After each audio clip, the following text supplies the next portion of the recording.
It started with a phone call. I had just inherited my grandmother's house in a forgotten New England village called Edevane, the kind of place that didn't show up on most maps.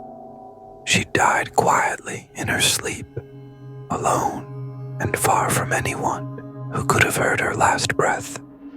I hadn't seen her in years, not since I was 12, and she'd held my hand too tightly when we walked into the woods behind her house, whispering strange words under her breath. Everyone in the family thought she was mad. But now, the house, and whatever came with it, was mine. When I arrived, Edevane felt like something out of a faded photograph. The main road curved around a weathered sign that simply read, Edevane, History 1681. No welcome, no population count, just a date and silence. The town itself was a cluster of leaning homes, crooked fences, and empty eyes behind lace curtains. The forest surrounding it wasn't just dense, it felt aware. The kind of woods that grew thicker the longer you stared. The house sat at the edge of that forest, sagging like it carried a secret too heavy to bear. Ivy strangled its walls, and its windows looked less like glass and more like cataracts. It smelled of dried herbs, mildew, and something older, earthy and metallic. I should have felt some sadness, but all I felt was unease, like the house didn't want me there. Or worse, it had been waiting for me. The first night I didn't sleep. Every time I closed my eyes, I heard whispering. Not loud, not clear, but insistent, like someone murmuring through layers of water. I told myself it was just the wind through the trees. Old houses creak, they settle, they breathe. That's all it was. But on the second night I found the symbol, hidden beneath the attic carpet. A circle with 3 clawed slashes running through it. As I touched it, the room got colder, drastically. My breath came out in thick clouds, and from the corner of the attic, I heard a scraping sound, slow and steady, like nails dragged against wood. Then came the dreams. They weren't nightmares. They were memories, but they weren't mine. In the dream, I stood in the forest, barefoot. My hands were bloody. Around me, women in torn black robes swayed and chanted in a language older than anything I'd heard. One of them removed her hood. It was my grandmother, but younger, and her eyes were pitch black. Her mouth moved, but no sound came. Then she screamed, not with her mouth, but through the forest itself. The trees howled, and I woke up with dirt under my fingernails and the taste of ash in my mouth. The village changed after that.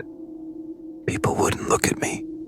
Some turned their backs. A woman at the general store dropped a glass bottle when I walked in, and I swear I heard her whisper, "She's marked." When I asked about the hollow mark, she just shook her head and said, "You should leave before the veil thins." That night I stayed up watching the woods. At exactly 3:17 a.m., I saw movement. 5 shapes emerged from the trees. Not walking, gliding. They were tall, impossibly thin, with arms that dragged behind them. Their heads twitched, snapping to angles that weren't natural. One of them stopped at the edge of the property and tilted its head toward the attic window, where I stood. I didn't sleep again after that. The diary came on the 5th day. I found it sealed beneath the floorboards in my grandmother's bedroom, wrapped in cloth that smelled like iron and decay. It was filled with strange entries, dates, rituals, names written in red ink that had turned brown with age. One entry read, They come through the hollow. When the blood remembers, the door opens. I sealed it once. It took everything, but now she returns. She must never know. I tried to leave the next morning. The car wouldn't start. My phone had zero signal. Even the radio emitted only static. I started walking. Any direction. Didn't matter. Every road turned back. The trees grew denser, angrier. I felt them watching, listening. Then came the night of the blood moon. The house shook. From the walls, shrieks echoed, like laughter and sobbing tangled into one awful sound.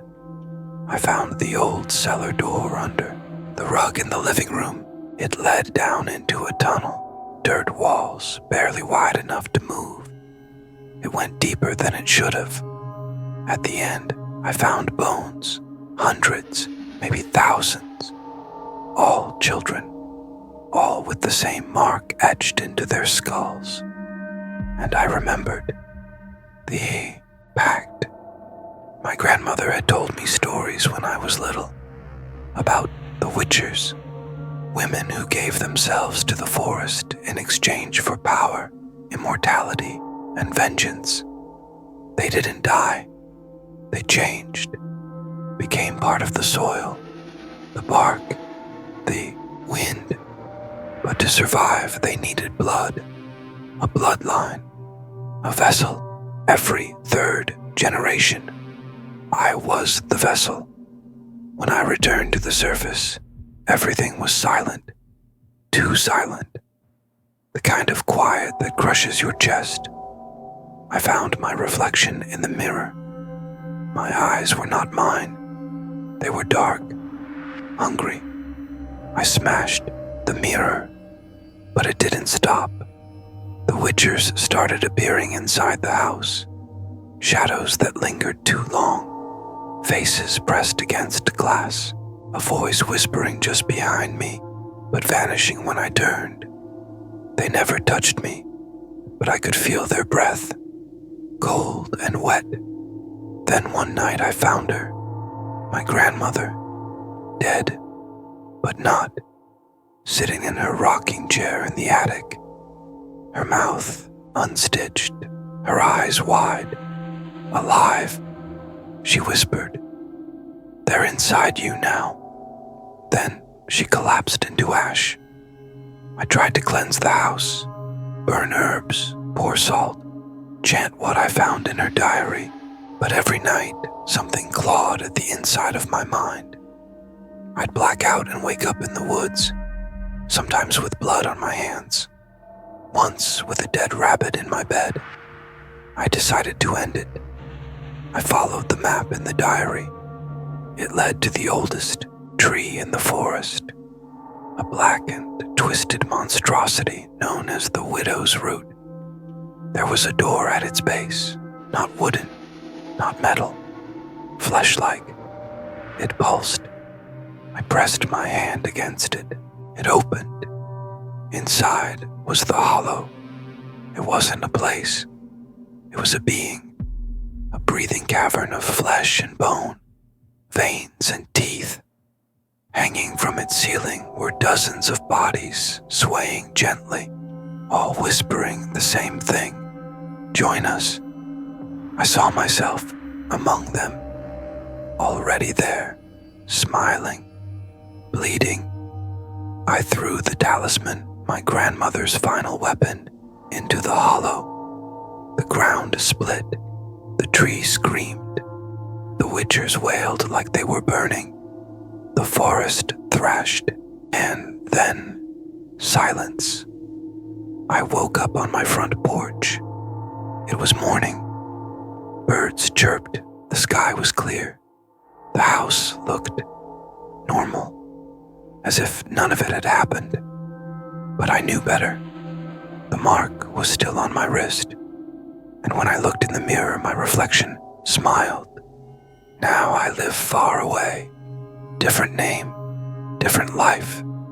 But every year, on the anniversary of her death, I hear the whispers, The trees near my apartment lean a little too close, and sometimes when I sleep, I dream of the hollow, because it's not gone. It's just waiting, and it knows where I am. The hollow mark never fades. It never forgives. It only waits. And when the bloodline calls again, it will open the door. And this time, I don't think I'll close it.